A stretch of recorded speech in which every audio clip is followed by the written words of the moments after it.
غزوہ بدر مسلمانوں اور کفار کے بیچ لڑی جانے والی تاریخ کی پہلی جنگ ہے۔ حق اور باطل کا یہ معرکہ 17 رمضان المبارک 2 ہجری بدر کے میدان میں ہوئی، جو کہ مدینے سے کچھ ہی دوری پہ ہے۔ اس جنگ میں مسلمانوں کی تعداد مشرکین کی تعداد سے بہت ہی کم تھی۔ اس کے باوجود بھی مسلمانوں کو فتح حاصل ہوئی۔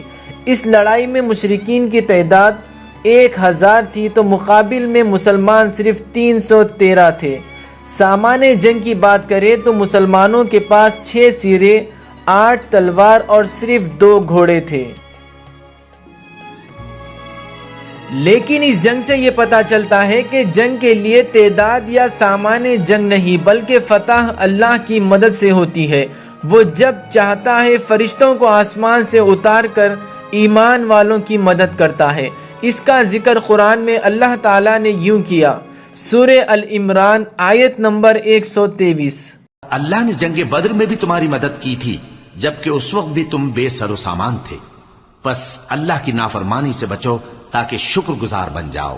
جب تم مومنوں سے یہ کہہ کر ان کے دل بڑھا رہے تھے کہ کیا تم کو یہ کافی نہیں کہ تمہارا پروردگار 3000 فرشتے نازل کر کے تمہیں مدد دے؟ ہاں، کیوں نہیں؟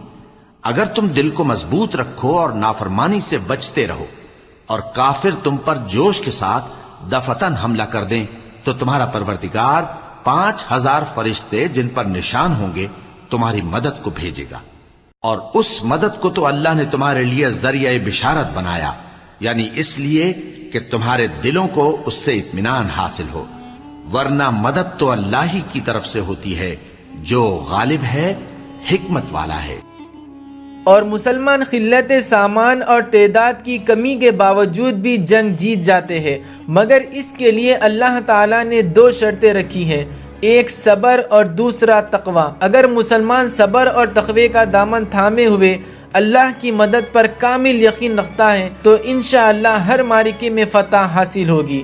اس واقعے کی شروعات مکے سے شروع ہوتی ہے، جب آپ صلی اللہ تعالی علیہ وسلم پر اور آپ کے اصحاب پر مکے میں تھے تو 13 سال تک ظلم و ستم کیے اور ہجرت کے لیے مجبور کر دیا گیا، اور پھر جب آپ صلی اللہ تعالی علیہ وسلم مدینہ آ کر یہاں دین کا کام کیے اور اسلام پھیلانے لگے تو مشرکین کو یہ دیکھا نہیں گیا اور انہیں یہ ڈر تھا کہ ان کی حکمرانی عرب سے کہیں ختم نہ ہو جائے، اور مسلمانوں کو ختم کرنے کا منصوبہ بنا کر جنگ میں اتر گئے۔